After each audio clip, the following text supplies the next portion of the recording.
குமரி, நெல்லை, தென்காசி, தூத்துக்குடி மற்றும் தேனி மாவட்டங்களின் ஓரிரு இடங்களில் இன்று மிக கனமழைக்கு வாய்ப்பு.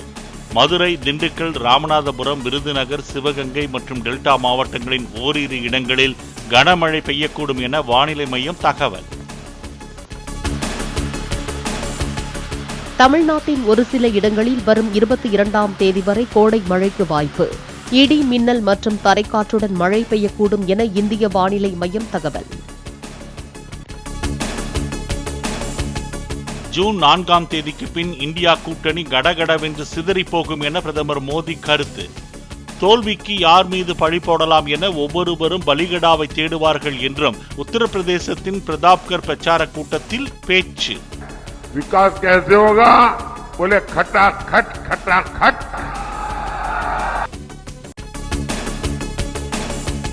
தமது 3வது ஆட்சி காலம் முந்தைய 2 முறையை விட பலம் வாய்ந்ததாக இருக்கும் என நாடே பேசுவதாக பிரதமர் மோடி கருத்து. கையில் தங்க ஸ்பூனுடன் பிறந்தவர்கள் ஆளுவதற்கு நாடு என்ன விளையாட்டுப் பொருளா என்றும் கேள்வி. மகாபாரதத்தில் வரும் பாண்டவர்கள், கௌரவர்கள் போல மக்களவை தேர்தலில் தேசிய ஜனநாயக கூட்டணியும் இந்தியா கூட்டணியும் இருப்பதாக அமித்ஷா பேச்சு. கொஞ்சம் வெப்பம் அதிகமானால் உள்நாட்டை முன்னேற்றுவதை விட்டுவிட்டு ராகுல் காந்தி பாங்காக்கு சென்று விடுவதாகவும் பீகார் கூட்டத்தில் விமர்சனம். சீத்தை கண்டெடுக்கப்பட்ட பீகாரின் சீதாமர்கியில் சீதைக்கு பிரம்மாண்ட கோயில் கட்டப்படும் என அமித்ஷா அறிவிப்பு. ராமர் கோயில் விழாவுக்கு செல்லாமல் தவிர்த்தவர்களால் சீதைக்கு கோயில் கட்ட முடியாது என்றும் பேச்சு. காவிரியில் 2.5 TMC தண்ணீர் திறந்து விடுமாறு கர்நாடக அரசுக்கு பரிந்துரைத்த காவிரி ஒழுங்காற்று குழு.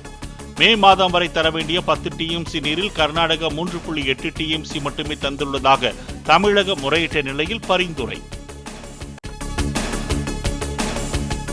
காவிரி குழு கூட்டத்தில் பங்கேற்க டெல்லி செல்ல அதிகாரிகளுக்கு தடை விதிக்கப்பட்டதாக வெளியான செய்திக்கு தமிழ்நாடு அரசு மறுப்பு. அதுபோன்ற எந்த உத்தரவும் பிறப்பிக்கப்படவில்லை என்றும் விளக்கம். அனைத்து குடும்ப அட்டைதாரர்களுக்கும் மே மாதத்திற்குரிய துவரம் பருப்பு மற்றும் பாமாயில் பாக்கெட்டுகள் கிடைக்கும் என தமிழக அரசு உறுதி. 418 கோடி ரூபாய் மதிப்பில் 20,000 மெட்ரிக் டன் துவரம் பருப்பு மற்றும் 2 கோடி பாமாயில் பாக்கெட்டுகள் கொள்முதல் செய்யப்பட்டுள்ளதாக விளக்கம். சேலம் மாவட்டம் ஆத்தூர் அருகே பட்டாசு ஆலை வெடிவிபத்தில் ஒருவர் உடல் சிதறி உயிரிழப்பு. படுகாயமடைந்த 2 பெண்களுக்கு ஆத்தூர் அரசு மருத்துவமனையில் தீவிர சிகிச்சை. இந்திய கடற்பரப்பில் அத்துமீறி நுழைந்து மீன்பிடித்ததாக இலங்கை மீனவர்கள் 14 பேர் கோடியக்கரை அருகே கைது. மீனவர்களின் 5 படகுகளையும் பறிமுதல் செய்தது இந்திய கடலோர காவல் படை. தமிழகத்தில் கஞ்சா உள்ளிட்ட போதைப் பொருள் கடத்தல் விற்பனையை தடுக்க உயர்மட்ட ரகசிய குழு அமைக்க உயர்நீதிமன்ற மதுரை கிளை உத்தரவு. போதைப் பொருள் குற்றவாளிகளுடன் கைகோர்த்திருப்பதாக சந்தேகிக்கப்படும் காவல் அதிகாரிகளை ரகசிய குழு கண்காணிக்கவும் அறிவுறுத்தல். பெண் போலீசார் குறித்து அவதூறாக பேசியதாக தொடரப்பட்ட வழக்கில் சவுக்கு சங்கரை காவலில் எடுத்து திருச்சி சைபர் கிரைம் போலீசார் விசாரணை. இன்று மாலை மீண்டும் நேரில் ஆஜர்படுத்த கூடுதல் மகிழா நீதிமன்றம் நீதிபதி உத்தரவு. திருவனந்தபுரத்தில் கனமழையால் சாலைகளில் தேங்கிய வெள்ளம்.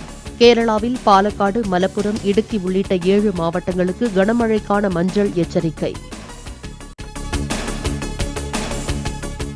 சட்டவிரோத பண பரிவர்த்தனை வழக்கில் கைது செய்யப்பட்ட ஜார்க்கண்ட் அமைச்சர் ஆலம்கீர் ஆலமை 6 நாட்கள் காவலில் எடுத்து விசாரிக்க அனுமதி.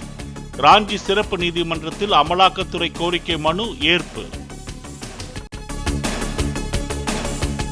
பஞ்சாப் மாநிலத்தில் முதலமைச்சர் பகவந்த் சிங் மானுடன் இணைந்து ரோட் ஷோ நடத்திய கெஜ்ரிவால். அமிர்தசரஸ் பொற்கோவிலிலும் இருவரும் வழிபாடு. திரிணாமுல் காங்கிரஸ் வேட்பாளரை ஆதரித்து மம்தா பானர்ஜி நடைபயணம். சாலையின் இருபுறமும் கூடியிருந்த மக்களிடம் கையசைத்து வாக்கு சேகரிப்பு.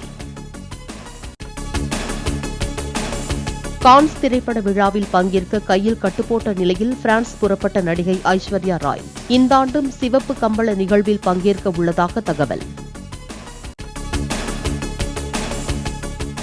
35 நாட்களில் புதிய சிம்பனி ஒன்றை தாம் உருவாக்கியிருப்பதாக இசையமைப்பாளர் இளையராஜா தகவல்.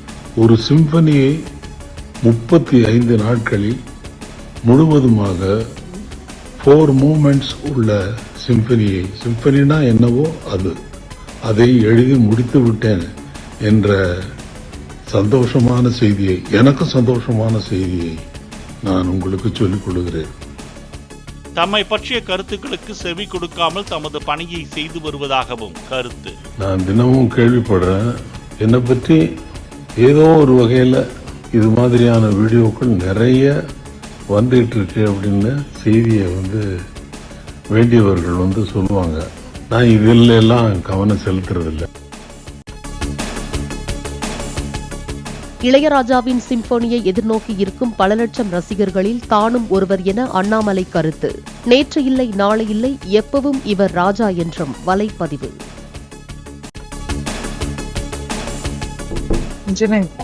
बाहर देख क्या दिख रहा है? If you still just seeing the sea bridge, then knock, open your eyes, bro. மக்களின் வாழ்க்கை தரத்தை மேம்படுத்துவதை விட திருப்திகரமானது எதுவும் இல்லை. மகாராஷ்டிராவில் அடல் சேது பாலத்தை புகழ்ந்து நடிகர் ராஷ்மிகா மந்தனா வெளியிட்ட வீடியோவை எக்ஸ் தளத்தில் பகிர்ந்த பிரதமர் மோடி கருத்து. ஹைதராபாத் குஜராத் இடையே நேற்று நடைபெற இருந்த ஆட்டம் மழை காரணமாக ரத்து செய்யப்பட்டதாக அறிவிப்பு. இரு அணிக்கும் தலா 1 புள்ளி வழங்கப்பட்டதால் 15 புள்ளிகளுடன் பிளே ஆஃப் சுற்றுக்கு தகுதி பெற்றது ஹைதராபாத்.